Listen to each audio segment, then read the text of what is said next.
Brr.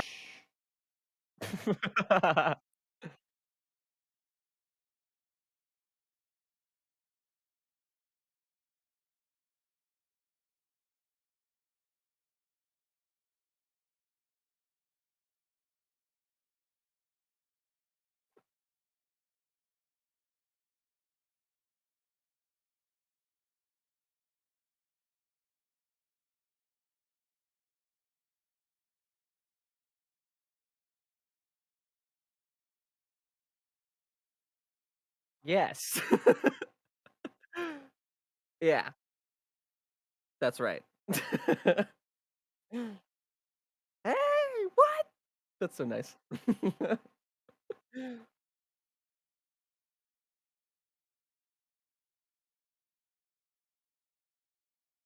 No, I'm Zelda news producer. I just kinda call myself the person that shows up and talks about Zelda anywhere. Anywhere. I think yes, I was on the Pokemon one. Yeah, it was. Wow.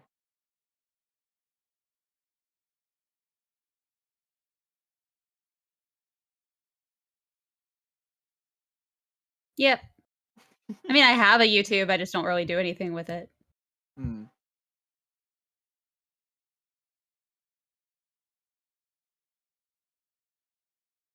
Uh, Jeppo says that you cannot be heard.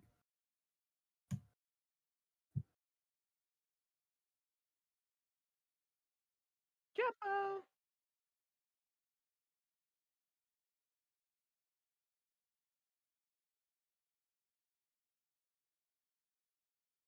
Well, I can hear you.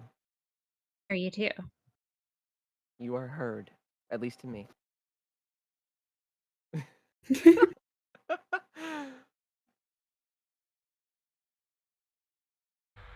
And then we're gonna switch back. And then we're gonna hit OK. And now everyone can hear me. Speaking real quick. Say something. Yes, sir. All right, Something. perfect. All right, we're gonna start. We're gonna start over. Yeah, that totally.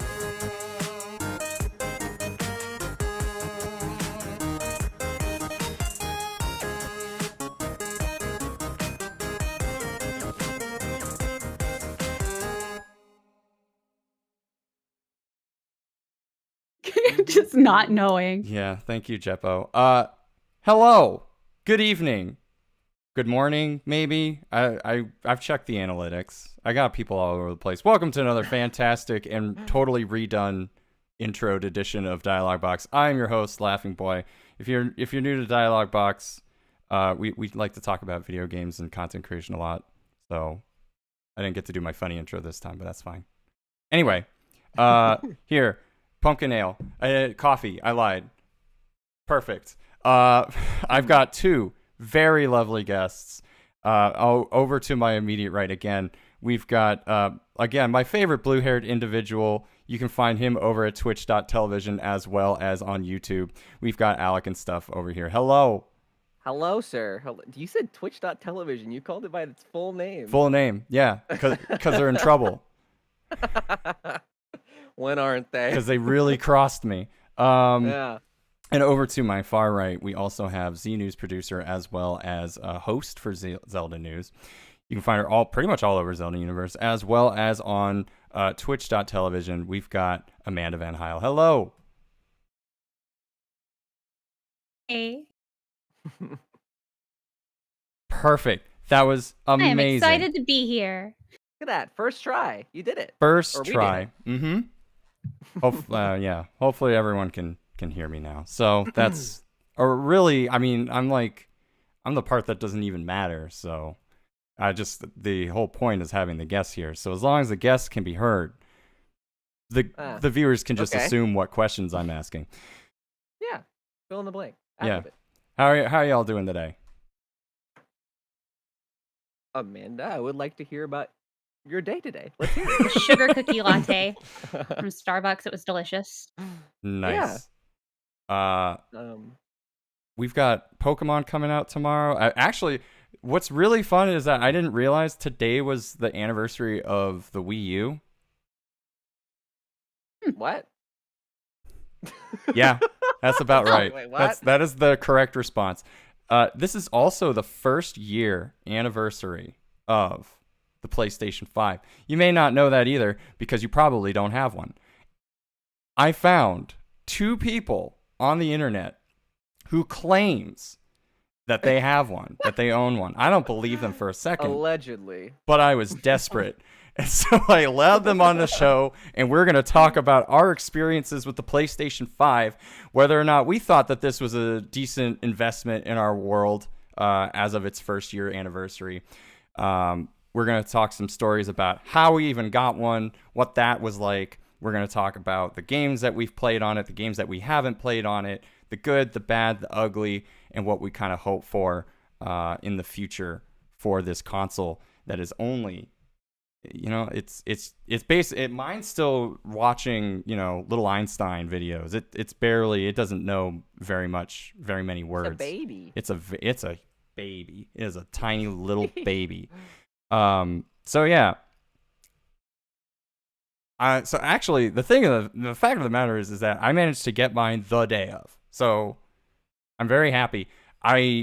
There was that whole pre-order spree that happened throughout like the entire summer, and we went from June to September, I think, that they were doing on and off pre-order windows. Amazon randomly showed up in the middle of August. Like, I was in a stream. I had just gotten the TurboGrafx Mini, and I was doing a stream that was just playing that. And then all of a sudden, somebody was like, pre-orders are on Amazon. And I was like, give me a minute. So I went on Amazon, and I swear I was on that site for like 2 hours until it finally clicked and I was able to get one. And then but I didn't feel right. Like, it just felt weird that I was still able to get it. And one of the problems that happens a lot with pre-orders is that the store will kind of do like an oopsie doodles. They'll realize they sent way too many pre-orders than they can fulfill. So they'll just kind of cancel them. And I was scared. So one of my other friends actually managed to get his pre-order directly from Sony, but also had his Amazon pre-order. And so I kind of he has 2 pre-orders. I have the one. I actually wound up giving my pre-order away so that I could take whatever his second one was. So I actually wound up this really dumb story about how I was able to get one. But yeah, the night that it released, I guess 365 days ago, I drove over to his house and picked it up. And I didn't bring the box with me, but it's comically large. Oh yeah, it's massive. Mm-hmm. It's the biggest video game box that I own. I own a lot of them. Bar none. It's bigger than the PS3 box. I did the size comparison. It is huge.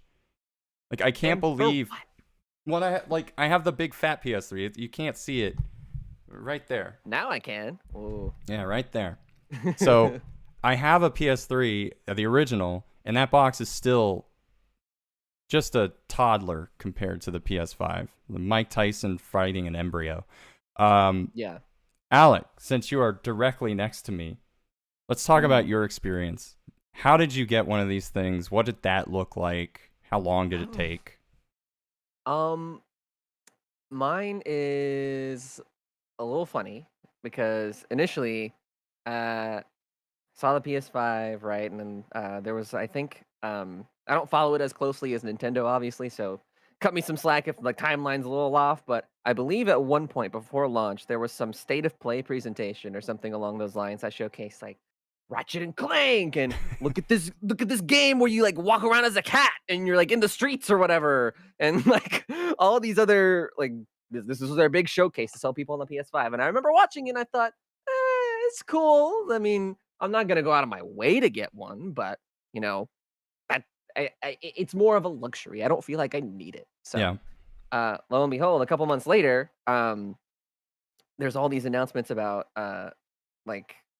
Final Fantasy VII Remake is getting all these upgrades for PS5, and all these games that I already like are just getting beefed up and 60 frame-ified and 4K'd. So I start feeling a little bit of tension. I'm like, okay, well maybe. And then I saw gameplay for Miles Morales, after that. And that is where I was like, okay, if I'm going to spend money on this thing, because I think there was something with like, if you get it on PS4, you don't own it on PS5. And if you want to own it on PS5, you have to pay a premium or something. So I was like, you know what? If I'm gonna invest in this, I might as well just get the dang console. So I think it was like December where I made that decision, and I was like, yes, I will get it. I don't know how that happens. So lo and behold, my story ends up kind of being a little bit similar to yours. In fact, my first wave of pre-orders, I tried to order 2 because I wanted to avoid the situation of yours, and where like I didn't want it to get canceled, right? So Yeah.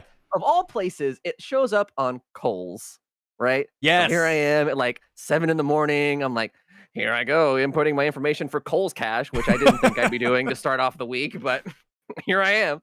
So I placed for 2, and I'm like, sweet, take a nap, wake up, canceled. But the great news is that I got to keep the Kohl's Cash.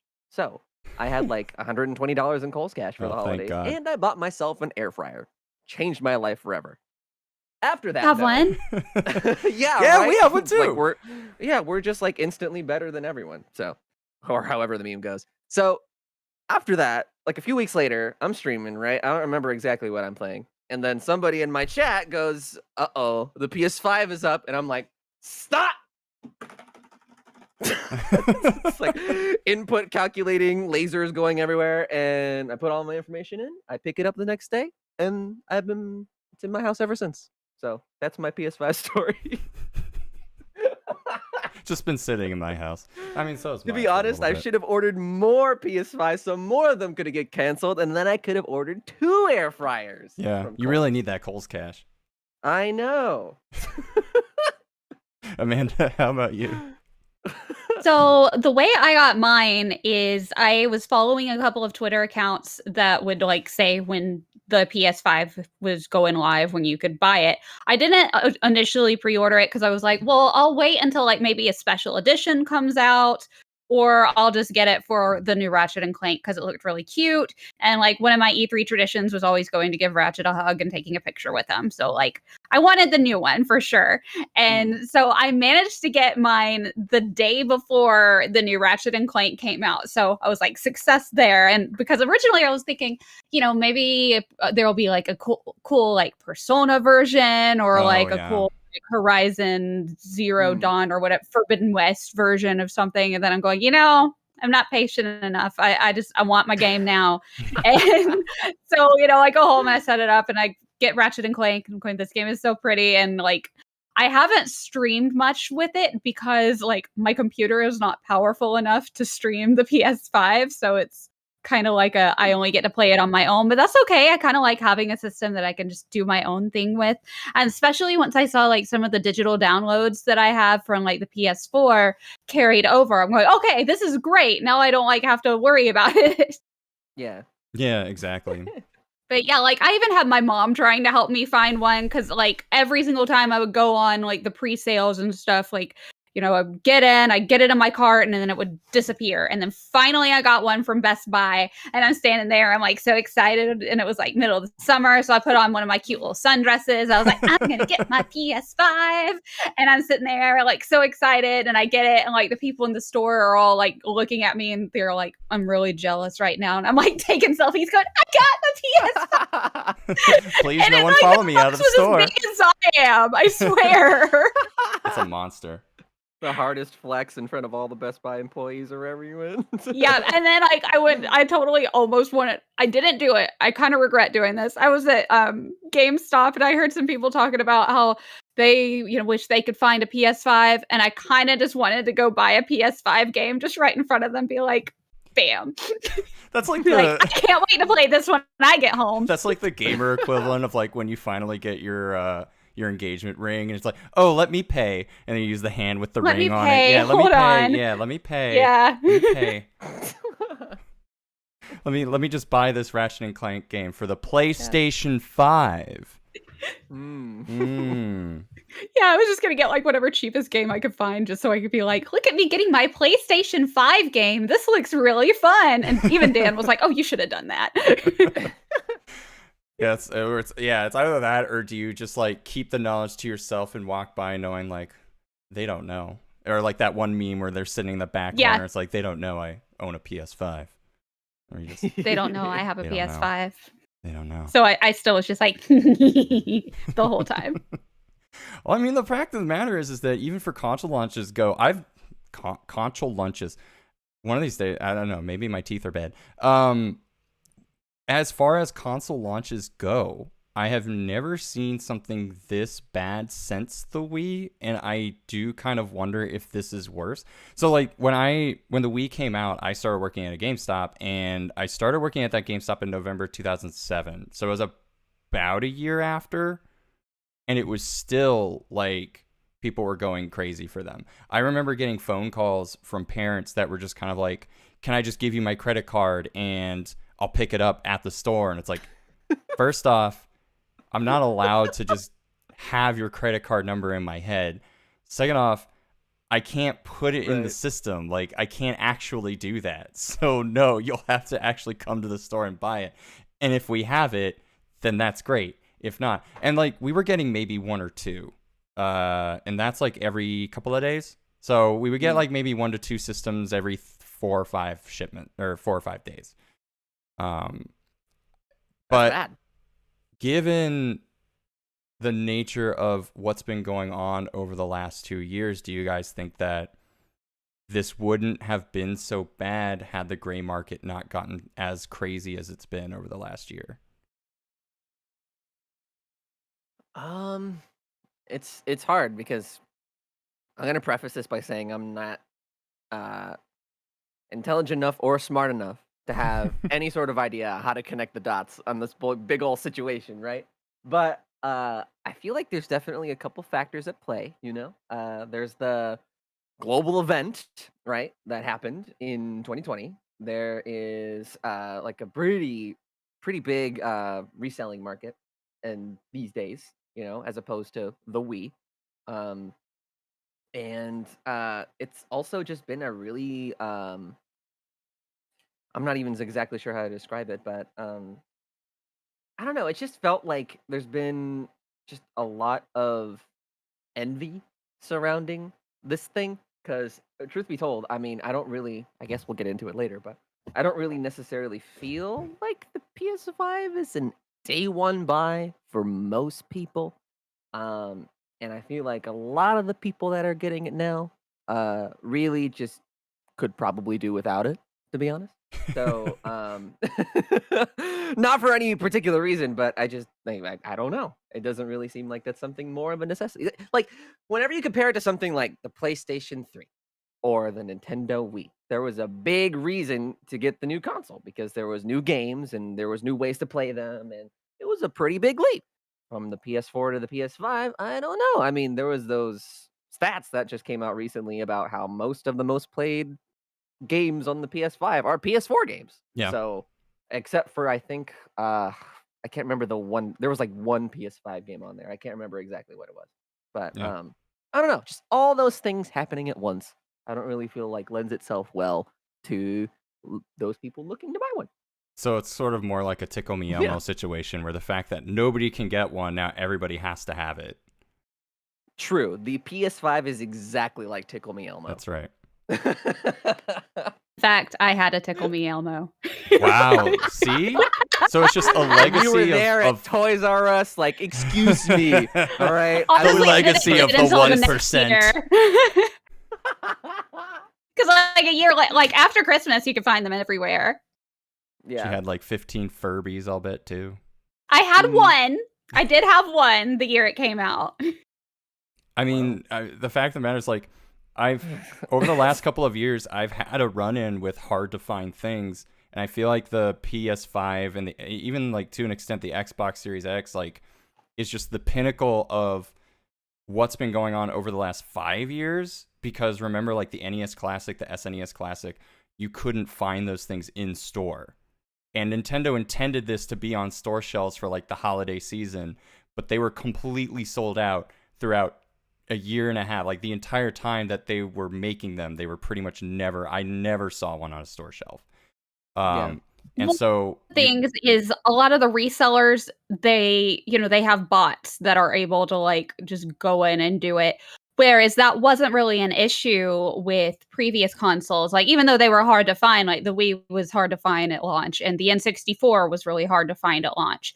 But even I was expecting like the PS5, like right after Christmas, I was expecting it to be like previous consoles where it's like, okay, can't find it in time for Christmas. I'll just get it right afterwards and there'll be plenty. And that wasn't the case with this one. And I think it's just resellers aren't having to try as hard to do so to get it because they're not having to, be at the store at like midnight in order to get it or 6 a.m. standing outside waiting for like one of 10 consoles that the store got in or whatever. They don't have to fight like we did. I mean, it's a good point. I'm thinking about, going back to the really dated references, but like though I do remember, Tickle Me Elmo made like national headlines because of how insane people were going after it. I remember like sitcoms around that holiday season were making jokes about the hard to find toy. Like The Office eventually does one too, where it's like you have to find like a particular doll for your kid and everyone's sold out. It's impossible to get, but people are actually like physically going to the stores to get them. And I think in this era of online pre-ordering, we're now just kind of facing a different issue entirely where you're right. Like a scalper or a gray market seller doesn't have to try half as hard in order to get their hands on whatever it is that they need to look for. So I definitely think that that's part of it. I also think the reseller market has grown to insane lengths, both because of COVID and everyone staying indoors and having more expendable income. The video game market increased by like 400 some odd % over the last year between 2019 and 2020 alone. So more people are in demand of video games. More people want to play them and buy them. So now resellers are like, all right, you want a PS5? $1,500, please. So like, I can kind of see like all this coming to a head. But even then, I'm still shocked. And I kind of laughed a little bit, Alec, when you were talking about like, everyone wanted the PS3, because I remember no one wanted the PS3 when it first came out. Right. It was, I think it came out, it also came out in November. It was 11/11, and it came out. Well, not so lucky. It had like no games. Again, it was just whatever. Expensive, is what it was. And it was $600. And I remember 8 months later, I got graduation money because I graduated high school that following year, and I just took that money and I went and bought a PS3. Like, it was no big deal. I didn't buy any games, but what games were there to play other than Ninja Gaiden Black? And Resistance, I guess. That was pretty good. Those giant enemy crabs. I never played Genji. I never played Genji. Never touched it. Me neither. Yeah, me neither. I never touched those historical battles. Ghost of Tsushima is a little better. Just, a little better than Genji. It's what it meant to be. It was what Genji wanted to be. Yeah, Genji walked 15, so 20 that years later. Whatever could run. Tsushima could run. And I guess that's the other thing, is that the PS3 was kind of a cutoff between generations. You could play PS2 games on it, but they weren't remastering PS2 games. They weren't making them HD. Not until many years later. And now we have the PS5, which brings about an entire army of not only backwards compatible PS4 games, but a lot of console equivalents. Like, a lot of the games that I own can be played as a PS4 game on a PS4. I mean, I'm looking at my catalog right now. I have Guardians of the Galaxy, Immortals, Ratchet and Clank, Resident Evil 8, Returnal, Sackboy Adventures, Miles Morales, Watch Dogs Legion, and Yakuza Like a Dragon. I think out of all of those games, Ratchet and Clank and Returnal. Yeah. Yes. Ratchet and Clank and Returnal are the only two games you can only play on PS5. So what has that game shopping experience looked like for y'all? So I know, Amanda, you bought Ratchet and Clank on PS5 pretty quickly. Was there anything else? No, not really, because I mean, my next one is probably going to be that I really want is like Forbidden West. I want to get when I saw that they're going to do a new Nathan Drake collection, I definitely want to get that because I love Uncharted. And, I go to the store and I look at all the games and I don't really see anything that really leaps out at me all that much. because I don't really see like a ton of PS5 games. I'm like, most of the games I end up playing are like older games that I just get from like the eShop. Alec, how about you? Well, gosh, what does my shopping look like on the PS5? It's I don't know. I mean, as far as new games go, it's not super deep. The only games that I've really played that are true PS5 only experiences are what's the one trying to think of? Bug Snacks. I do remember Bug Snacks. I'm gonna count Miles Morales because like it's got some extra things about the visuals that I really wouldn't see myself wanting to play the game if it weren't for those things available only on PS5. So there's that, and then I want to play Demon Souls. I do not want to pay $80. So I'm gonna wait for a sale on that one, and then outside of that, all the other and the other one is this is PS5 exclusive. The DLC for Final Fantasy VII Integrate.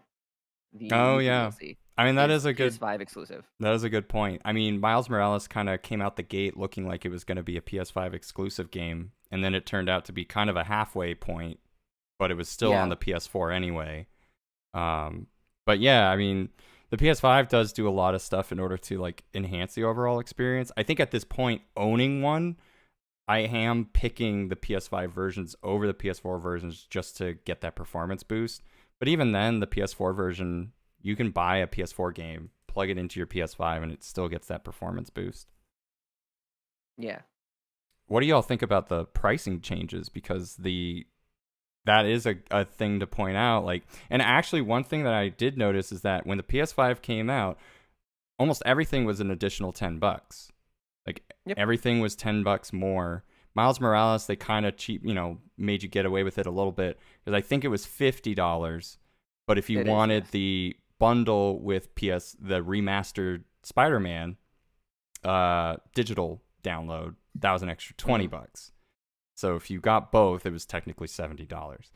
I think Sackboy was the only thing that was actually $50 because it was $10 more than the Sackboy. Do you think that this is a fair thing to go and keep doing, or? I mean, when you look at it compared to how much we paid for video games 20 plus years ago, we were paying like around 50 for one. So it's it's pretty much the equivalent with inflation of it. I mean, paying about the same now. At the same time, I'm going, this game's more than a Switch game. I'm not used to paying this much for it. Even though it's just a difference of $10, it's still just like, kind of want to wait until it goes on sale. Yeah. And that's actually what I did with Sackboy. I waited till it was $30. So, I mean, I think the other issue, too, is, like, I remember people complaining about Metroid Dread and how, this isn't a $60 game. But at the same time, I'm shelling $70 for NBA 2K. Like, how is that fair? Yeah. What the heck? Why are the... Okay. That was only select ones. Is it the whole library that's $70? And that's actually the weird part. So Integrate is $70. Almost all the launch title games were an additional $10 over their PS4 counterparts. But and anybody can correct me if I'm wrong if they happen to buy it. But when I bought Guardians, I think I only paid $60. I think it's either that or income creep has really gotten to me, and I just start throwing cash at things without thinking about how much they cost. All right, we get it. You have money. Relax, man. This might actually be a problem for me in the future. Yeah, I think, I don't like it, but we also were pretty blessed in the mid-2000s with PS2 games being $40. I remember Super Nintendo games used to be $70. I paid, I think, $70 or $80 for Super Mario RPG. And that's not gray market. That was buying it at KB Toys. By this day and age, it sounds like a deal. Yeah, it is. I mean, Super Mario RPG. I would love... Well, what? Like 2 episodes ago, I talked about how I paid like $5 for Super Metroid, and that's like the best deal I ever got in a game. Yeah, sounds Wow. like it. They were Mhm. well, it was in the dumpster bin at a Blockbuster, so I guess that kind of helped. Yeah, I don't know. Like, hopefully this doesn't continue, but I also kind of feel cheated because it's that whole early adopter. Let's kind of wring them of as much money as they possibly can. Now that more and more people are starting to get PS5s, if it evens out, that's fine. But like, I hope that they don't keep doing that. Yeah. So thinking about it, what have you liked about the PS5 so far? Have you gotten a lot of use out of it? Has it just been collecting dust? I haven't played it as much as I would like to. Mainly just because I've been trying to stream as much as possible, and if I want to stream the PS5, I really need to get a new computer. And so that's my main reason of not playing it as much as I would like.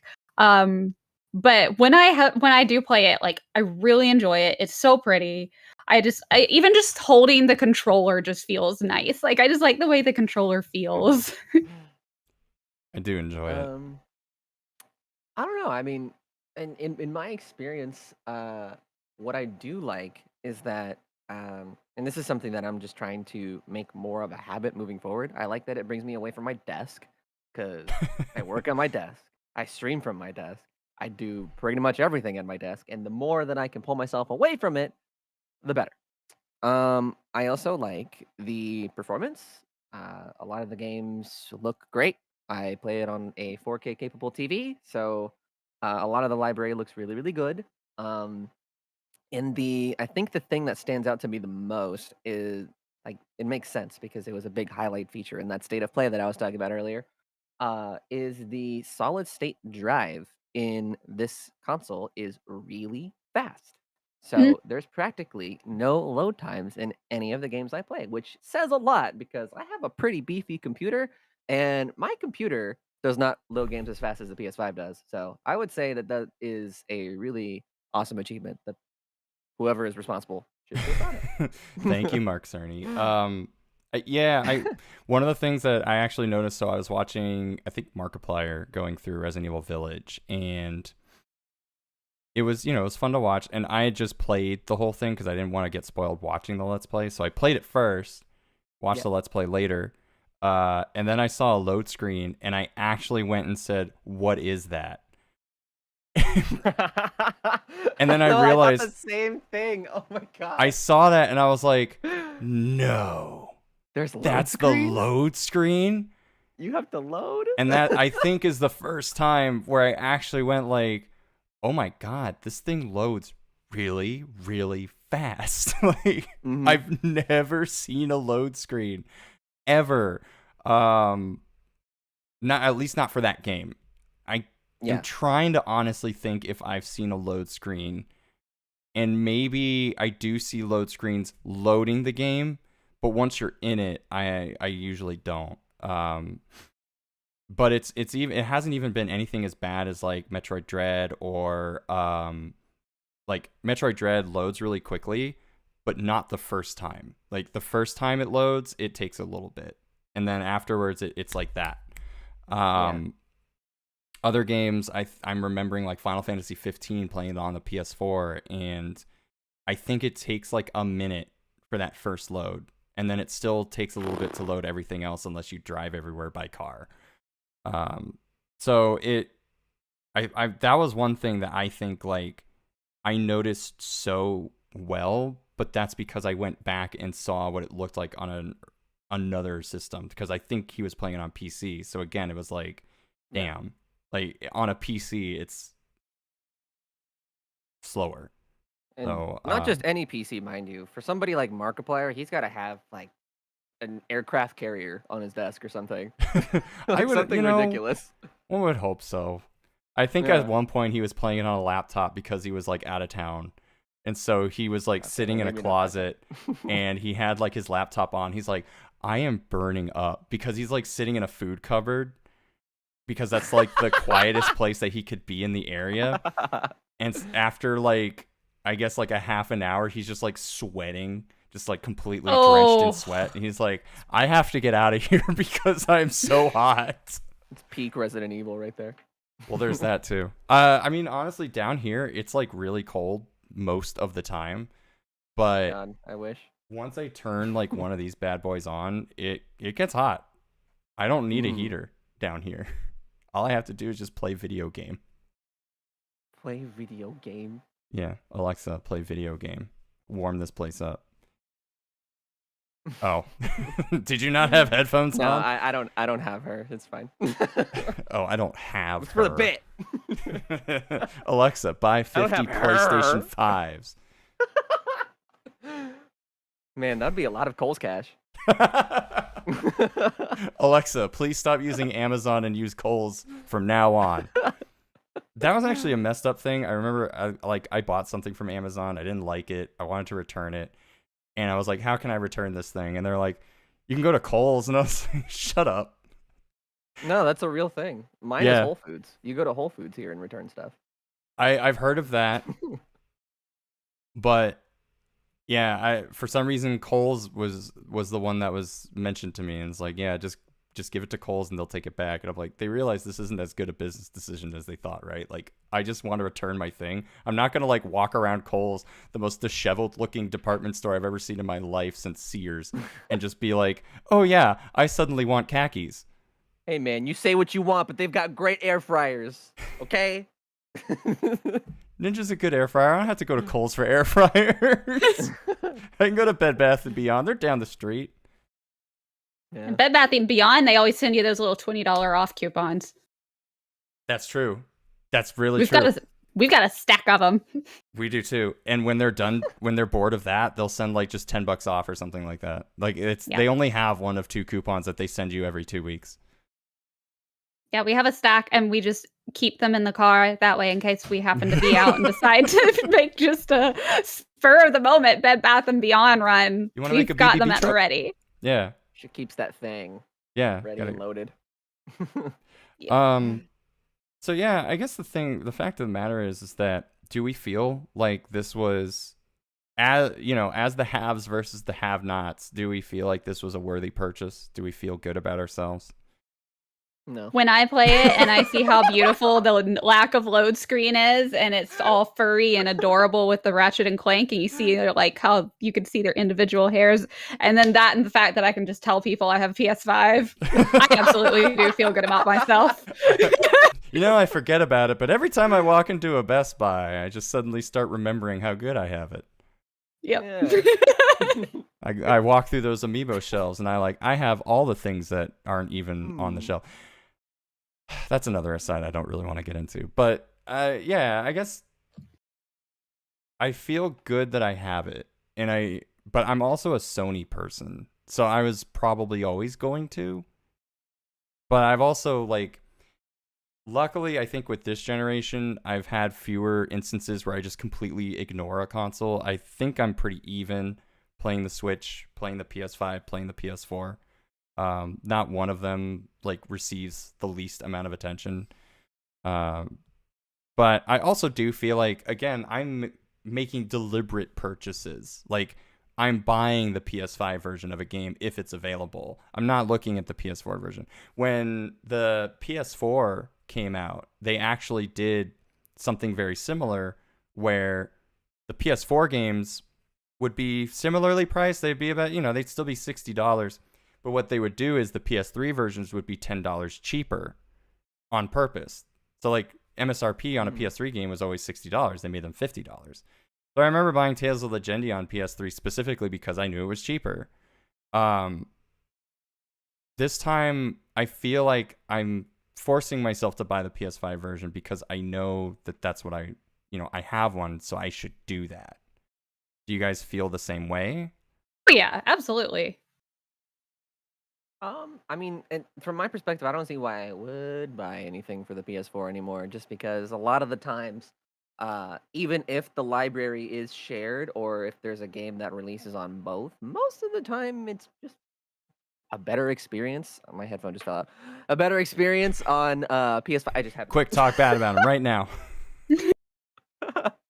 But yeah, most of the time it ends up just being a better experience on the PS5. Obviously, just because it's newer hardware. But I'm a big sucker for performance and stuff like that. So whenever you have a game like I don't know, The Last of Us, right? Getting this update that gives you 4K 60 frames per second gameplay. I mean, like, why would I not buy into that? You know?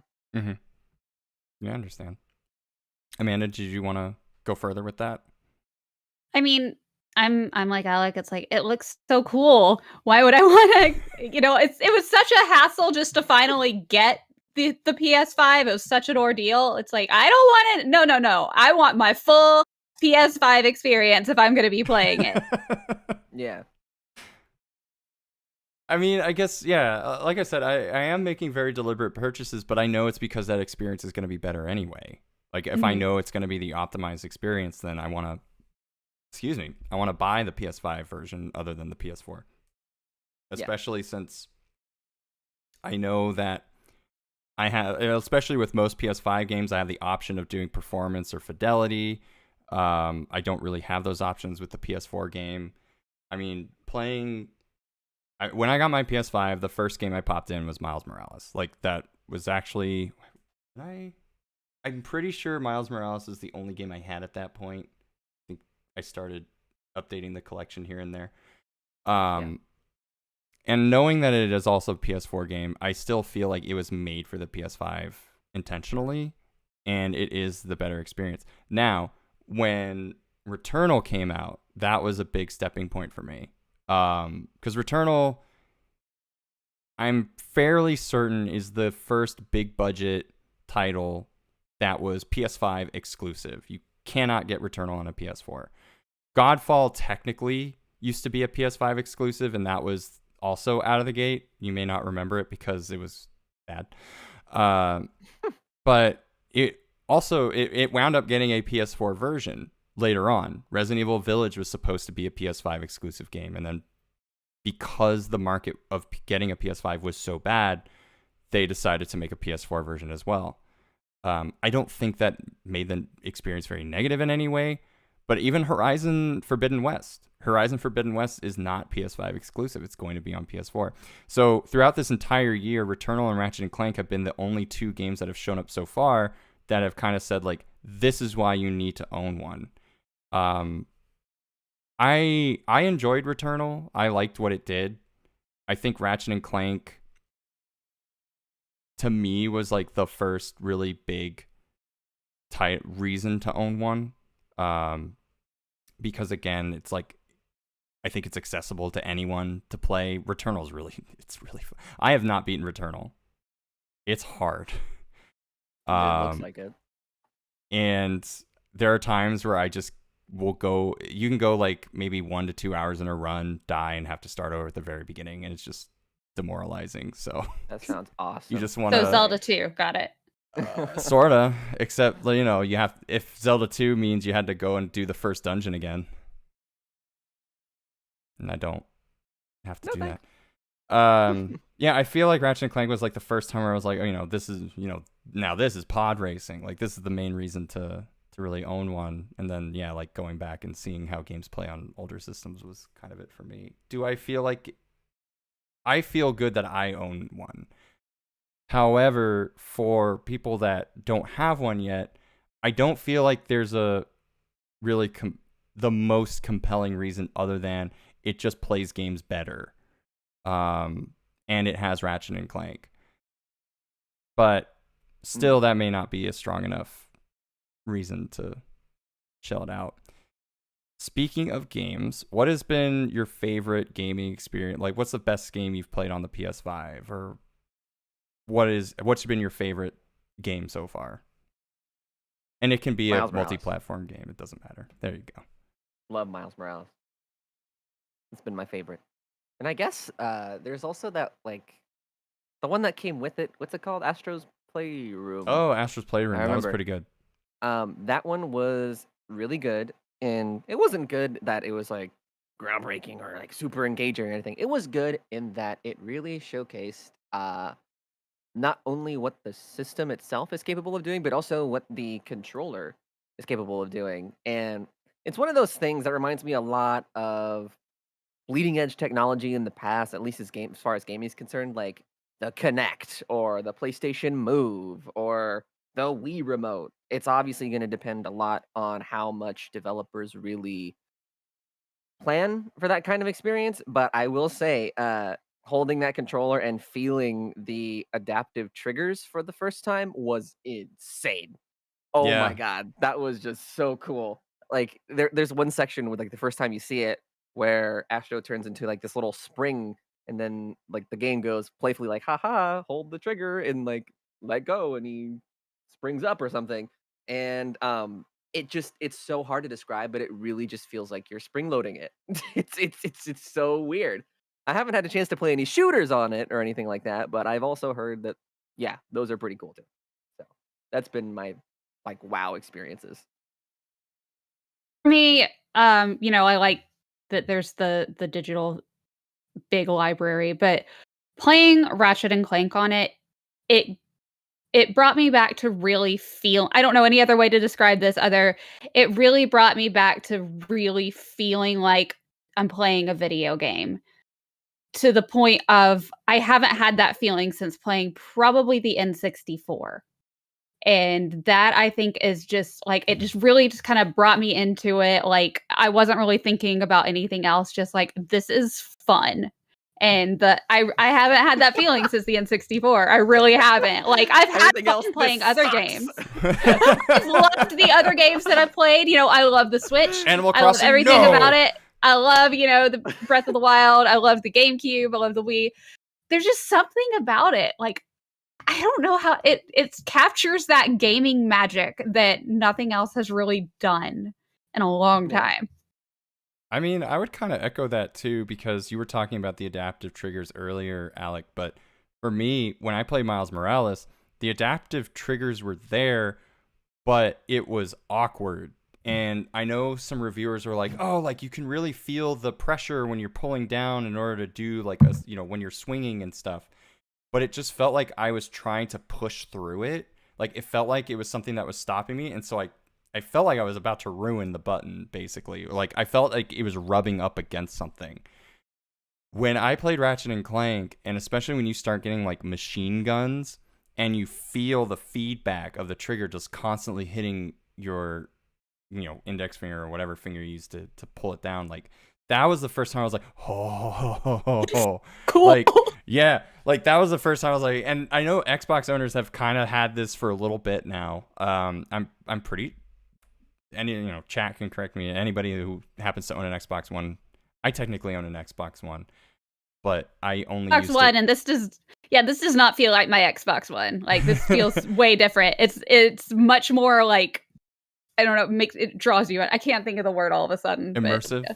That's the word, immersive. It is There we much go. more immersive. I mean, provides yeah, a very immersive experience. I really enjoyed it. I feel like the adaptive triggers on Returnal were pretty good. But I feel like Ratchet and Clank, and this is the main reason why I would say like Ratchet and Clank is a pretty good reason to own a PS5, because it does all the things that Sony wants PS5 games to do, and it does them really well, and it's in a very good package. And it's very smooth. Like the game, it just Yeah. runs so smoothly. It's not all clunky. Yeah, and again, like no load times, and that was like their big deal with the different rifts and dimensions, is that you can be pulled immediately to a new area, and it didn't require a load screen. And if they did require load screens, they knew how to hide them. So they were very good about doing all the things that Sony wants a PS5 game to do, and then it's just in a really nice game. I remember like Uncharted, the original Uncharted, they were like, you have to use 6-axis. I don't care. And so what would happen is like you would be on like these little bridge, like log bridges, and you had to use 6-axis to not fall and die. And I remember people absolutely hating it. Lair, if anybody remembers Lair, that was the dragon riding game that was so critically panned that it basically didn't necessarily kill Factor 5, but it was one of the last games they ever made, if not the last one. And the whole purpose of that game is you were supposed to use the 6-axis controller to drive your dragons around. and people hated it so much that they had to patch it so that you could use a regular controller, and it still played terribly. It also ran at 15 frames a second, so what are you gonna do? Yes, I too like slideshows. But with PS3, they were trying to get developers to use the technology in certain ways, and people just weren't having it. Like 6-axis was a very bad thing for them. But a lot of these things that they're doing now is so much more simple, and they are able to put these in these really fun, enchanting games. And I feel like, Ratchet and Clank, I kind of want to echo the same thing where I just felt like, I'm playing a video game, and I can just kind of get lost in this in a little bit. Right. I also had the same feelings when I was playing Metroid Dread, but that's, here and there. Different. It just felt different. Well, I also wasn't feeling anxious the entire time I was playing, so. That's true. I had nightmares after the first time I played Dread. God. I did see a really good tweet where somebody was like, Metroid Dread may not win the Game Awards, but at least it got 7 Emmys. Oh, nice. It's pretty good. Dread. I hope it wins something. That'd be nice. I do too. But yeah, I agree. I feel like my favorite game so far that I played on the PS5 as a PS5 game. Dang, I honestly feel like either Miles Morales or Ratchet and Clank. But once I finish Guardians, I wonder if that'll change. I'm actually I'm so surprised. I've been saying it on Twitter for a little bit, but I expected Guardians to just be terrible because this is not the same studio that did the Avengers game, but it's under Square Enix's label, and the Avengers game did terribly. So when they announced the Guardians game, I was kind of like, okay, fine. But actually starting to play it, I haven't laughed out loud playing a video game in a while. You might get a chuckle out of me sometimes. Like Ratchet and Clank will get a chuckle out of me. But there are times where I'm actually just laughing when I'm playing this video game because they just nail the characters so well. And they pull in some MCU stuff too, but I'm watching these characters interact with each other, and I've been enjoying what I've played so far. It's janky in places, but I've enjoyed what I've played so far. It's good. Video games are good. And what would you say is the big thing that is lacking for you right now when it comes to the PlayStation 5? Really, just there's a lack of exclusive titles right now, and that's really it. Yeah, video games. Video games are lacking. And you want to know what else is lacking is themes. Our sponsor. Yeah, no, I agree with that. No, themes for the menus and stuff like that. And then just a couple of other really nitpicky stuff. I know there's not really a whole lot of crossplay for PlayStation, but that's probably more of a Sony thing than a PlayStation 5 only thing. I feel like it counts. Yeah, well, we can throw it in there. But yeah, I think the big thing is definitely exclusives. When you asked me earlier if I felt like I was solidified in my decision of buying one, my answer was no. Mainly because the reason why I say that is because at this point, a year later, which is a long time, by the way, it still doesn't really feel like a must-buy for most people. Obviously, I'm not most people. I play a lot of video games, and despite what most people know me on the internet for, I also have an Xbox and I also have a PlayStation, and I play those as well. So, looking at it now, I mean, really the highlight experiences for me are the game that came with it for free, and the Miles Morales game, which is also available on PS4. So, if you want to count the Yuffie DLC for Final Fantasy, sure. But most of the stuff that I've done on PlayStation 5, I can also do on a PS4 reasonably. So, I will say I haven't played Demon Souls. I want to play it. It's just really expensive, and I do want to play Ratchet and Clank as well. I just haven't had the time. So, yeah. Ideally, I'd have one really good game, but anyways, go ahead. My other one, and this is just me being shallow and just wanting everything to match. I want a pink controller, like a lighter pink controller. They've got like the red one that's kind of a weird magenta, but for the PS4, I have a rose gold one and I absolutely love it and it's just my favorite and just everything else in here is pink and I want one. Where is he going? I don't know, maybe he's going to show controllers. I am. Yeah, No, it's he's just got it's the not cosmic pink red one. enough. Yeah, it is like a nice subdued red. It's a sexy red. Yeah. Cuz like it's not like a super bright in your face red, and I do like the mix between the black as well. So and then yeah, they also have the midnight if you want to go PS2 mode, then you can just get this one as well. So it's just all I had to black. go PS2 mode, I'd play the PS2. Let me get that controller. A pink one. I really want a pink one. I mean, honestly, what I've really liked so far, if I turn a little bit more, you can see it. But one of the nice selling points of the OLED for me was the fact that I have a system that matches my PS5, white on black. Wow, a lot smaller. You got it though. Just to match. No, that's not why. I bought a launch Switch and it's starting to show its age, and so I was kind of like, I actually really do like the idea of an OLED screen because I'm a Vita owner. So Vita means life, and I just I haven't I enjoy the nicer colors. It does really change the way that you kind of view or experience certain games, and unfortunately, that's a story for another time. And technically, we already did that episode. So yeah, I agree. I think the problem, and the only reason why it's hard for me to agree with this when it comes to this slate of exclusives, as a PS5 owner, I want to feel good that I have these PS5 games. So but this becomes like the haves versus the have-nots kind of story. And you are seeing a lot of the reason why Resident Evil 8 was ported back was because of fans concerned that they can't play it because they can't get a PS5.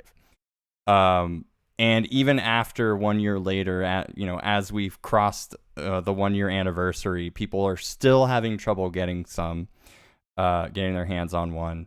And so it becomes this issue of, I definitely, I want to feel special. When I go to pick up Horizon 2, I want to know that I'm getting the optimal PS5 experience. I don't want to know that they could have compromised the game. I know some people think this way. I know, I don't want to think that my game got compromised because they also had to make sure it worked on a PS4 to some degree. But I also, and it makes it harder to sell on a PS5. Like, if we had this conversation 6 months from now, 8 months from now, and all these games are getting backported because of the demand of the PS5 is so high, but the actual stock is so low, then is this PS5 even going to be worth owning 8 months from now? Like, at what point do developers or publishers have to say, like, unfortunately, we got to move on and make PS5 exclusive titles because otherwise we didn't need this thing to be made. Like, it's just a beefed up PS4 at this point that's just playing PS4 games. So it's a weird feeling that I have to wrestle with. Like, I do want other people to enjoy these games. I'm glad that people can play Guardians. I'm glad people can play Miles. I'm glad people can play Tales of Arise and Resident Evil 8. But I also feel good that I am able to play Ratchet and Clank, and that's an experience I can only play on this system that I have. So I'm just kind of at odds with that kind of feeling. Yeah. It is a little bit of a unique generation because not just Sony, but also Microsoft as well. There's been this really muddy, sort of blurry line of when is the next generation, right? Because they've both been out for about a year now, and I think Microsoft's situation is a little different because a lot of their games are available either on the cloud or through Game Pass or on other systems otherwise, like a PC. You can play a lot of their games pretty much anywhere. So at that point, it's just a matter of where you want to play them. For PlayStation, you don't really have that kind of freedom. So going from PlayStation 4 to PlayStation 5, um, the way I quantify it is, how would you sell this to a grandma, right? Yeah. If little, like, whoever, like somebody's kid wants Spider-Man, and you ask them, well, what system is Spider-Man for? And you tell them, well, it's for both. Why would they go for the like? He already has a PS4. I'll just get him that, right? Yeah. So I don't know. If Well, the and grandma again, can't it's the really cheaper tell option you, too. yeah, it's cheaper and likely already has And it, it's the because that same thing sold game, yeah. gangbusters whenever it came out, and it probably still is. So that's how I quantify it. If a grandma can't reasonably tell that there's a new system, then it doesn't. I don't really feel like it's been communicated very well at that point. Yeah. So I I don't think know. That's another coming from thing somebody that is used to work at GameStop. No, I get you. I get no, you. I get that for sure. Another thing is like, do I? It really should feel like you're playing a new generation of systems rather than just a polished version of just the previous one. And because that's, I think, why it feels like when I played Ratchet and Clank, for example, why it started really feeling like I was playing a video game again. And because the N64 was not just a polished Super NES. Yeah. It was a totally new thing. And to me, like the PS3 and PS4, they were beautiful systems. I played both of them. I love my PS4. I love the convenience of being able to play the PS4 stuff on the PS5. They still were polished PS2s. And just like the Switch and the GameCube are polished N64. Like N64 didn't hold up as well because they got polished on the GameCube. Yeah. And this is a step beyond it. And I think we need to see more of that. Yeah, it's been. I think the one point that I kind of want to hop onto that is, with the N64, it did something the Super NES, the Genesis, TurboGrafx, they couldn't do what the N64 did. They tried with Star Fox, and to an extent Star Fox 2. Like, they tried to make 3D games, but the Super NES couldn't handle it. And so the N64 and the PlayStation, to a degree too, were two systems that were essentially like, here's the cutoff. Like, Super NES cannot do this. GameCube can do what the N64 did, and the N64 just can't do what the GameCube did as well. Like, it's not even that much of a cutoff. Like, being able to do the third dimension was the thing that the Super NES, Genesis, 16-bit systems, 32-bit systems to a degree could not do. The PlayStation and the N64 were finally able to get into the 3D era, and we've never really left, right? Like, 2D games was an era within 20 years, and, depending on how you look at things and when video games you want to consider started. 20, 30 years, we had 2D games, right? Ever since 1994 with the PlayStation and 1996 with the N64, we've been in an era of 3D gaming, and all the games that come afterwards have just been better versions of that. There hasn't really been anything besides maybe VR that have really given you something that you could not get anywhere else previously. And I think with the PS5 and sort of with the Switch, game companies or hardware manufacturers like Nintendo and Sony and Microsoft aren't thinking about, can we do something above and beyond what these previous systems could do? How do we make the experience more immersive for the player, or how do we change the experience up so that we truly give them something that is worthy of considering it the next generation? Nintendo's decision was to say, we're going to create a hybrid console. Back in I think Nintendo's earlier decision was, we're going to do motion controls. Like, we do motion controls that changes how you play games completely without us having to change the actual game. Games can stay in 3D. They don't have to be in HD or like better graphics, but we change how you play them. PS5 is now sitting here going like, we change how you play them or how you feel when you play them. We've been able to take Rumble or DualShock and make it into this huge thing that now you're just like completely in and immersed with what you're doing, as we mentioned before. And I think that's like the big selling point now. Microsoft, I think's decision was like, we're just going to put everything on the cloud. Like to your point, Alec, like Microsoft is so confusing because they're not really looking at the Xbox as a generation anymore. Like Xbox Series S, Series X, Xbox One, all those games can be played on any of those systems to a varying degree. Or you can just buy Game Pass and you can eventually play it on your TV without an actual game console. So Microsoft's trying to change the way that people experience game buying or game playing, and Sony and Nintendo are kind of changing the way that you experience the games in those ways.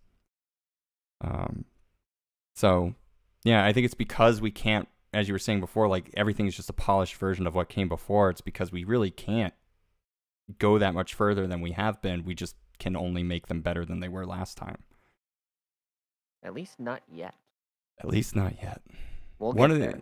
I mean, what was it? Microsoft had the smart glass. Like that would have been something if we could actually get like a table, like a game board table with just a big, what's the word I'm looking for? Hologram. That'd be pretty sweet.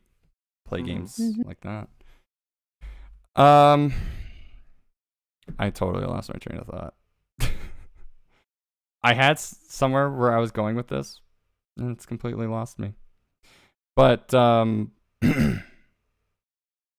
if there's one thing besides, like, a lack of games, if there's something that the PS3, if there's something that the PS5 hasn't done for you yet that you would like to see in the future, what would that be? Be available. Good one. Like, is there something that you're looking forward to from the system that we're currently not getting? Yes. Be more convenient. And I again, this is, I feel like, more of more to do with Sony as a whole. Maybe not just exclusively to the PS5, but I already talked about Xbox, so you kind of already know the deal there. But I like the idea of having the ability to play games more conveniently. So for Xbox, for example, I was out of town at some point last year, and it blew my mind that I could just take my phone and an Xbox controller and play my console from remotely. And that was just insane to me. I was playing over hotel Wi-Fi, and the latency was not bad at all. I was able to play, I think it was Gears of War Wow. online multiplayer from my phone and the Bluetooth connected Xbox controller. So good job. That was sick. And obviously the Switch itself is portable. You can take it anywhere. And for the PS5, not only can you not take it anywhere, it's also really big and heavy. So being able to play those experiences elsewhere or from the cloud even. I know cloud gaming scares people whenever they first hear it. They're like, oh my God, blah. But it really just depends on how much the company in question decides to invest in cloud gaming. So obviously Xbox does it really, really well. And a lot of their experiences with cloud gaming, whenever you sit down and actually play it, it feels great. It feels fine. Obviously you can tell there's a little bit of a difference if you're really looking, but for most games that are maybe single player or ones that don't really move as fast, like a shooter, online shooter, you probably won't even notice. So to have more companies than just Microsoft invest in stuff like that, that'd be cool. I commend Nintendo for making their system itself a hybrid that I can take it anywhere, play it on my console, TV or whatever. But that would be the main thing that I think would be missing from the PS5. Is if I could just take an Xbox, PS5 controller, and my Switch, and then have my entire game library just available anywhere where I go, that'd be sick. But I don't know. That'd be my answer to that, I think. Okay. One, and even then, like, Sony does have a remote play that you can use on your laptop, but the experience is very hit or miss. I have not particularly enjoyed it. I was sitting in the room with the PS4 and I was on my laptop, and I decided to, because on Mac, there's a dedicated app for it. So I downloaded the dedicated app and I fired it up and I'm in the same room. My PS4 is hardwired Ethernet. My internet's okay. It's pretty good. I pay money for it. That's most people do. It was bad. It was so bad. But then when I've asked other people about it, they're like, no, my experience has been fine. So like maybe it's the Mac. I don't know. But like it's crazy to me that Sony started remote play 10-ish years ago. Remote play was a thing back when the PSP was around. That was an app on the PSP that would let you look at your PS3. It couldn't even play PS3 games at the time. I think it played like maybe one, but it allowed you to play like PS1 games on your PS3. That was how limited it used to be. Remote play became like a requirement on the Vita between the PS4 and the Vita. But like, it's crazy to me that like Sony's been trying to bang away at this thing for like 10, 15 years, and Microsoft just kind of figured it out way faster, and it's way better from all the stories that I've been told. It's crazy. Yeah, I think that stems a lot from just how much they decide to invest in it, really. I know saying that in front of a audience at any point, I mean, that would probably get a few people going, well, listen here, mister, what do we do? We know YouTube people are mostly Nintendo fans anyway, so it's fine. Right. My thing with that, though, is going back to the grandma example, right? How hard is it for you to explain how to access these games on both platforms to a grandma? For the Xbox, you download an app on your phone, and then you just have your Xbox controller. That's it. For PlayStation, I mean, you just described it. It sounds a little bit more involved, and not everybody has a laptop. Everybody has a phone, right? So there's also an additional barrier of entry, and it also just doesn't sound like a great experience overall. So I don't know. I mean, anyway, I don't want to get back into it because obviously Amanda's going to go next. But yeah, I agree. Right. No worries. Amanda, what about you? I mean, aside from, I do want a pink controller, and I know I sound silly saying it, but I really do. I don't know. It would match your headset. It would match my headset, and like And I had a your pink chair. controller on the N64. I had it on the PS4, so it's like, I don't know. I just need another one. The other is just, I'm not talking about like if we need more games.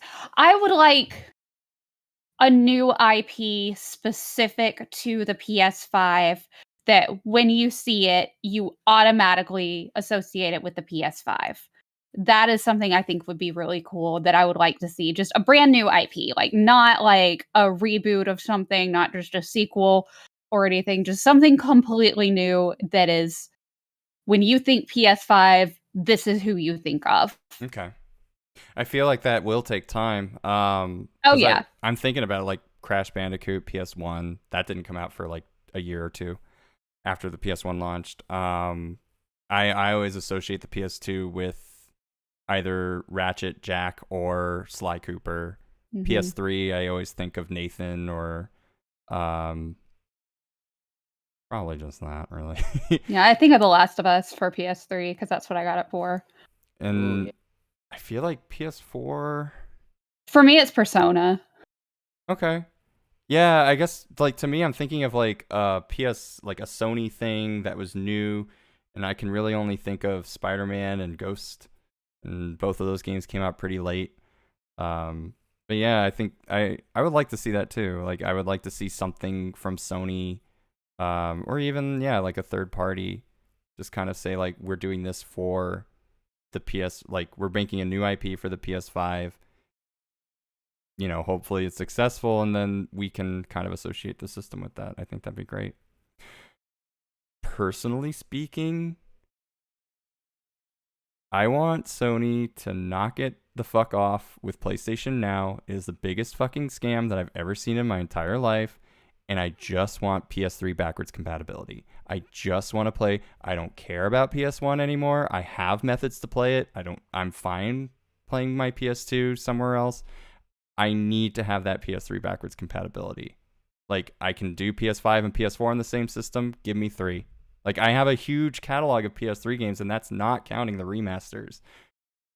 Let me play it without having to spend like $60 a month on streaming services. I don't think you're the only one asking for that. And from my experience, the streaming service, it's like always been like all ultra spotty. I don't know if it's just my internet or what. Have you tried PlayStation Now? Mm-hmm. Okay. I haven't tried it on the PS5. I played it forever ago on like either PS3 or 4. I don't, whatever the last one it was on. I don't remember. All I know is I played it and I was like, it keeps like, it just kept freezing nonstop. Right. Yeah, and I haven't tried it for the exact same reasons. Also, the fact that I own all the goddamn games. Like, I'm not looking at PlayStation Now going like, oh, there's a PS3 game I don't own. I own them. Like, I don't need to rebuy them. I don't need a subscription to play the games that I already own. Just please, like, even if it's like okay software emulation, because that's pretty much all we're probably going to get at this point. Just give me something. Just give me something. Yeah. Something. That's pretty much it for me. Like, I just want that backwards compatibility. Yeah, I think that's pretty much it. We covered a lot of ground. I think flying by the seat of my pants here. I figured something out for this episode. Thank God. But thank you both for joining me tonight. Alec, I know this is your first time here, so thanks for being here. Really appreciate it. Amanda, always welcome to have you here. Always happy to be here. Thanks for having me. Let's go around the clock and see where we can find y'all and what you are up to. So, Alec, you can go first. Yeah. My name is Alec, aka Alecandstuff. I do a lot of Nintendo content on the internet. Most of it happens over on Twitch, which is twitch.tv/Alecandstuff, obviously. And a lot of videos and VODs from Twitch make their way to YouTube as well. Going into 2022, I'm going to be doing a lot more edited content, so be on the lookout for that. Going back to my roots. But yeah, I'm also on Twitter. I post dumb memes on Twitter pretty much every day of the week, so. I look forward to them every day. Amanda, where can we find you? You can find me on Twitter at Amanda Vanhiel and on Twitch at Panda Princessa. And then you can find me all over the place at Zelda Universe because I host Zelda News and then I host panels and stuff when we go to conventions. So I just show up places and talk about video games, talk about Zelda usually. Had fun, though, getting to talk about something other than Nintendo for a change. Like, yeah, I love Nintendo, but I play other stuff too. I just don't get to talk about it that often. So this was fun. Let's just say the algorithm doesn't like it when it's not Nintendo. But I don't listen to the algorithm. I like talking about Sony stuff. Good. Also, I have 3 cats and they're adorable, and that's what I usually post on like Twitter, or I just post stupid stuff. Give head pats to Apex Predator for me. Okay. As for me, you can find me right here, youtube.com/laughingboylp. If this is your first time here watching the show on the channel, please, like, subscribe, follow, that kind of thing. You can also find this show on Spotify. Just search for DialogBOX, all one word. You can also find me on Twitter at LaughingBoyLP. I've also started streaming again. So, I did a stream last week, 2 weeks ago, trying to get back into it. And that's on twitch.tv/LaughingBoyLP. Pretty much anywhere, just look at LaughingBoyLP and you'll probably find me. Just, not TikTok or Instagram because I'm not that young. I just want to thank y'all. What does LP stand for? Long play. I would say let's play, but I don't do those no more.